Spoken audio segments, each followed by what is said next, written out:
ایک نوجوان بڑا متقی اور پرہیزگار تھا. حضرت عمر بھی اس کی عبادت گزاری دیکھ کر حیران رہا کرتے تھے. نوجوان ہے مگر کمال کا عبادت گزار تھا.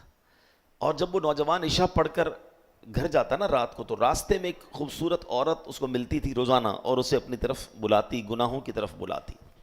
وہ بالکل توجہ نہ کرتا، نگاہیں نیچی کرتا اور نکل جاتا. ایک دن جب وہ گزر رہا تھا تو عورت نے اس کو اپنی طرف بلایا. اب نوجوان کا دل بھی مائل ہو گیا. شیطان تھا نا، اس نے حملہ کیا اس پر. جیسے ہی وہ عورت کے قریب پہنچا اسے اللہ کا یہ فرمان یاد آیا. اب بات یہ ہے، قرآن پڑھا ہوا ہو، حدیثیں پڑھی ہوئی ہو، دل میں پاکیزگی ہو تو اس موقع پر کچھ یاد آئے گا نا.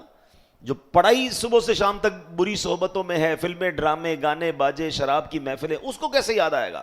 یہ نوجوان نیک تھا، چلا گیا گناہ کی طرف.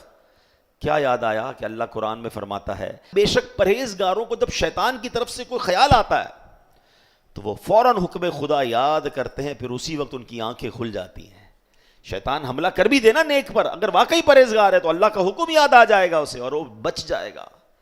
اب اس بندے کو جب یہ یاد آیا کہ میں کیا کرنے لگا تھا، میں تو چل پڑا تھا گناہ کی طرف، اس پر ایسا اللہ پاک کا خوف غالب ہوا کہ وہ بے ہوش ہو گیا، زمین پر گر گیا. اتنا خوف. جب بہت دیر تک گھر نہیں پہنچا تو اس کا بوڑھا والد تلاش کرنے کے لیے نکلا تو دیکھا کہ نوجوان تو کہیں بے ہوش پڑا ہے. اسے اٹھایا، اس کو ہوش آیا. نوجوان سے پوچھا کیا معاملہ ہوا تھا، کیسے بے ہوش ہو گئے؟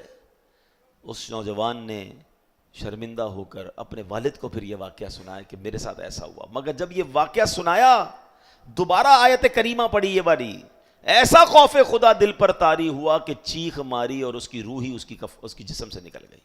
اسی خوف خدا میں انتقال ہو گیا. حضرت عمر کو سارا واقعہ پتہ چلا. آپ اس کی قبر پر گئے اور قبر پر جا کر یہ آیت پڑھی وَلِمَنْ خَافَ مَقَامَ رَبِّهِ جَنَّتَانِ، اور جو اپنے رب کے حضور کھڑے ہونے سے ڈرے تو اس کے لیے 2 جنتیں ہیں.